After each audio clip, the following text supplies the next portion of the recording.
Another juicy conversation. We're actually still in Fort Lauderdale, still at the W Hotel in Fort Lauderdale, but this time with Barry. That is absolutely awesome. It's so great to be here. Juicy tour, here I am. It is amazing how, again, synchronicity is played here, because I heard from many people about you here in Florida. And it's amazing how you got. I had to meet you. I had to interview you. Everything, the universe was kind of pointing through different people at you. And little did you know that years ago when Laura introduced me to you, that I've been following everything you've been doing for a while. I had no idea. Which I think is very cool. This is so here we finally are. Yes. It's great. And you have a book out that is called Every Day is a Gift. This is my second book. The first one was TGIT. And that's it. We are going to talk about that. TGIT to start with, because... Perfect. Tig-it? Tig-it. I tig-it. TGIT. Thank God it's today. I love it. This is a movement. Tell us about that. What's happening here? Well, what's really interesting, I have two young children. I have a 10-year-old and a 14-year-old, and they would always hear me talking about how we need to stay focused on the positive things in life, and how I would never read newspapers or watch the news. And so my kids would challenge me, why don't you read the newspaper? Why don't you watch the news? And I said to them, because it's all negative information. And one day I said to him, you know, a great newspaper would be if the front page of the newspaper was all about people that did good things for other people, people that overcame adversities. So my children looked at me and sort of challenged me. It was that Gandhi thing, you know, be the change that you want to be in the world. So they challenged me, because I would always quote that to them. And they said, well, Dad, what are you going to do about it? So I sat down, I sat down and I wrote an email letter to the editor of the Herald, the Miami Herald. And so I wrote him an email and I said, why don't you make the newspaper different from, better than any other newspaper publication in the world? Why don't you take the front page of the Herald and call it the Herald's Heroes? And only put stories about good and positive and people helping other people and overcoming adversity. Well, so I do this for my children and for me, and I send it out. I don't even get a response. Yeah. Not even a no thank you, we're not interested, no response whatsoever. So my children, of course, challenged me and said, well, Dad, what are you going to do about it? So I sent one off in Fort Lauderdale. The newspaper is the Sun Sentinel. So what I did is I sent off a letter to the editor of the Sun Sentinel. Why don't you make your newspaper different from, better than, and make the front page of the Sun Sentinel the Sun Sentinel superheroes? Didn't even get a response from them. So I thought, okay, well, this is done and over with. And all of a sudden, my daughter looks at me and goes, well, Dad, are you going to quit now? They're not doing it, but what are you going to do? So that day, I said, okay, you're right, Brianna. I'm going to do something about it. So I wrote a newsletter. And the newsletter was TGIT. Thank God it's today. Everybody knows what TGIF is, but why do we have to wait till Friday to have a good day? So I wrote this newsletter, TGIT, Tig-it, thank God it's today, and I sent it out to the 35 people that were on my email mailing list.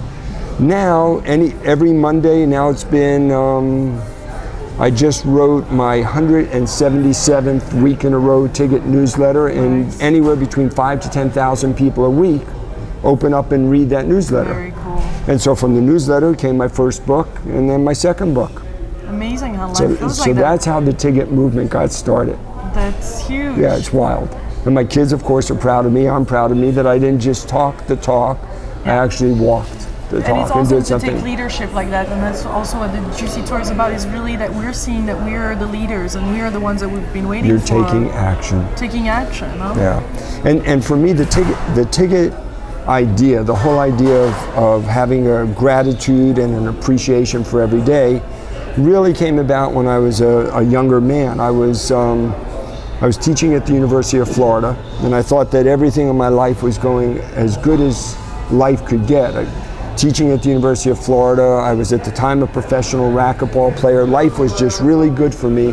And then all of a sudden, I'm sitting across the desk from my oncologist, and he looks at me and says, Barry, I'm sorry to be the man to tell you this, but you have 3 months, 6 at the most to live. I was diagnosed with terminal cancer. I'm still here, thank God. So every day for me became a gift, and that's where the whole idea of enjoying every day, making the best out of every day. You know, we all hear it, we all talk about it, but really appreciating every day is something that we could all do, we should all do. But sometimes we just take it for granted. I don't take any day for granted. For me, every day truly is a gift. And so I try to make sure that my children know that, and those people that are close to me know that. Fits right in with the Juicy Tour. Oh, it does, doesn't it? Yeah. Perfectly. So what do you recommend to people having a hard time then? What would you say to somebody going through a illness or losing something? Well, and that is one of the key challenges that we have, is that the reason I wrote my book is that both of the books was because most people, when I would say to them, you know, tig-it, man, enjoy the day, make the best out of every day, they go, yeah, that's easy for you to say, but you don't understand the problems I have. And so I would say to them, well, what are the problems that you have? So as people told me their problems, I would write a newsletter about how to overcome those challenges, as I like to call them. But one of the most, what I find to be the most important thing that we can do is being aware of how we talk to ourselves and how we speak to others. See, what I've learned from the research that I've done is that we have so many thoughts every day at the subconscious level. And that I do know for a fact that we always move toward whatever our current dominant thoughts are, but that doesn't necessarily mean what our current dominant thought is at the conscious level, because really our subconscious level of thinking controls 95% of what we do. So it's all those thoughts and things that are inside us that have been placed in there by our parents, by our friends, by ourselves over the years, and we're not aware of how we think and how we talk to ourselves. So what I try to encourage people to do is to be aware, first of all, of how you talk to yourself and how you speak with others. Then what you want to do is you want to recognize what are those limiting beliefs that you have, those things that are keeping you from having the life that you truly desire and deserve, and what can you do about it? Basic step for me is I teach this one course that's called the 5 Gifts, and it's really a simple thing. The 5 Gifts, when I do those seminars, I promise people that if they'll do these 5 gifts, if they'll give themselves, it's not a gift that I give to them, the 5 gifts I don't give to you, but I say to the people, that the audience, when I do my seminars, if you give yourself these 5 gifts, every day for 30 days you'll create this habit. And by creating this habit, your life will change dramatically. And so very briefly, what the 5 gifts are in the short form is that the first gift is that when you first wake up in the morning, no media whatsoever. So no newspaper, no television, no radio, no going online. Juicy Tour, but no. Exactly, Juicy Tour. Instead, what you want to fill yourself with during that first 20 minutes to an hour are inspirational, motivational, educational, spiritual type of things, because this isn't just about wanting things to be the way they are, but there's actually physiological things that happen. See, you and I, right now when we're conducting this great interview, scientists would tell us that our brain waves are in beta waves, which are very rapid waves per second. I don't want to get too technical, but when you first wake up in the morning, your brain waves are much slower. And for all of us as adults, for that first 20 minutes to an hour, our brain waves are in alpha. And what does that mean? Simple terms, it means that there are no filters to protect us. So that means whatever you put in stays in. So it's like when you get up in the morning to your alarm clock and there's a song on the radio, you might be humming that all day long because you're in alpha waves. So when people first get up in the morning, they need to understand that what goes in stays in. So the first gift is to remove all negative influence in the morning. The second gift is before you go to bed at night, the same thing happens. Your brain waves slow down from beta into alpha. So only put good things in as you're dozing off to sleep. Watch one of your videos, read an inspirational book, do something that's going to put something positive in you. The third gift is that everybody should take at least 30 minutes to an hour every day just for themselves. Even if that 30 minutes to an hour is just sitting peacefully, whether it's reading, whether it's playing music, whether it's sports, something that you do. That's the third gift. The fourth gift is that most of us don't get enough pats on the back. There aren't enough people that come along in our society and go, hey, Lila, what you're doing is fantastic. But there isn't any reason that we can't do that for ourselves. Yeah. So the fourth gift is that you spend 2 minutes a day at the end of your day and you just pat yourself on the back and you go, what were my accomplishments for the day? What are the things I'm proud of that I did today? So it could be, I promised my brother that I would call him and I did. I helped an old lady across the street. Or it's I kept my word about doing something. I showed up on time to do something. So it's just patting yourself on the back. And the fifth and final gift, which I'm sure you focus on almost anybody that you interview, is the gift of gratitude. So the fifth gift that I recommend people give to themselves is every night as they're dozing off to sleep and those alpha waves are slowing down, you're going from beta to alpha, put good things in and just recite, I am grateful for. I am grateful for. Those 5 gifts alone will change anybody's life if they do it for 30 days. But here's the challenge. I have done that seminar in front of thousands of people, and I promise you less than 1% will ever do it for 30 days. Yeah. See, there's one of my chapters that I'm writing in my new book is it's called Knowledge is Power. False. See, everybody, when I say to an audience, true or false, knowledge is power, the natural response is true. Because see, knowledge is only power if you use it consistently. So when you do the things that you're doing by providing what I call transformational, enlightening information for people that they can view it, if people would absorb more good would come out of them. So that's basically what I try to do, is I get people to think more positively, to do more things that are inspirational, spiritual, educational, and it changes their lives. That's inspiring life to live. That's a juicy life. It's a very juicy life. It's a good thing. It's a really good thing.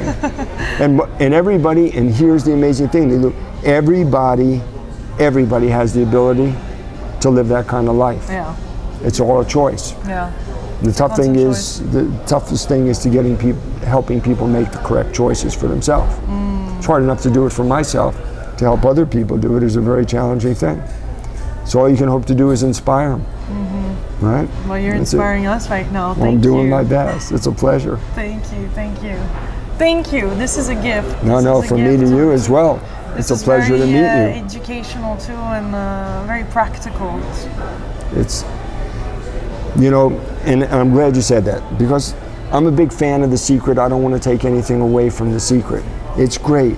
But I think that what we all have to do when we're doing our best to share things with people, it's not just to tell them what it is that should happen. Like, you send positive energy into the world and positive will come back to you. See, when we say those things, people don't realize that our conscious thought may be, well, I want something positive to happen in my life, but what they don't realize is that they've got all these years of life and they have all these thoughts going on inside at the subconscious level that are the wrong thoughts. It's like I once had a private client that said to me, Barry, I don't understand it. I can't find a good guy to date. It seems that every guy that I meet is, abusive or controlling or just, and I can't use the words, not a very nice person. And I said, do you realize that the reason you're bringing all those same kind of guys in your life is because that's what's in your mind? What's the picture that you have of the kind of guy that you want to meet or the kind of girl that you want to meet? You have to put this in your mind and you have to focus on what you want rather than what you're against. But we don't realize that we have 60,000 thoughts a day. 80% of them are negative in content. We have to overcome that through affirmations, through watching inspirational things. So we have a way to change our lives and really reprogram in one step at a time. Yeah, and being present in gratitude will change being that. present in gratitude, and this is how we all function. Again, from a scientific point of view, everything begins with a thought. Our thoughts become our actions.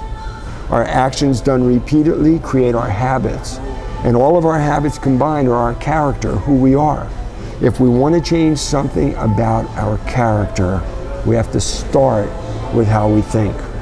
We have to put good in to overcome the negative. And thinking that life is a gift and being grateful for life every day creates a magical reality.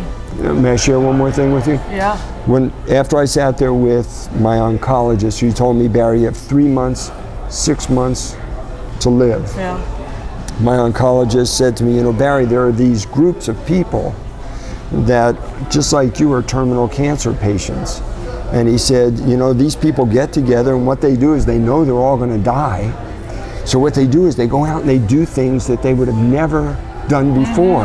They'll go skydiving, they'll ride motorcycles, they'll go whitewater rafting, they'll eat spicy Indian foods. Like the song from Tim McGraw. Yeah, exactly. Live like you're dying. Live like you're exactly what it's like. And he said, you can join these groups. But here's the key, and I'll say it to you and I'll say it to everybody else. I'm going to give you this clue that my oncologist gave to me. You're all going to die. Yeah. You know? I had a doctor that told me that I was, but at some point in time, that's one reality that's going to happen to all of us. We don't get to choose where, when, or how we're going to die. But my goodness, we absolutely have a choice every single day how we're going to live. And unfortunately, I find too many people that just exist rather than live. And so what I encourage all of you to do is live. Enjoy every day. Make the best out of every day. And juice it up, spice it up, bring it on. Juice it up and get tig outside it. of the box. Definitely. You're awesome. Thank you. Thank you. Thank you very much. Awesome, my beautiful co-creator. Sorry for the background noise if there was any, but we're standing actually in the beautiful lobby of the W Hotel here in Fort Lauderdale. So much love. Have a beautiful juicy life. Thank you. Thank you guys for listening, and we'll see you on juicylivingtour.com. Bye.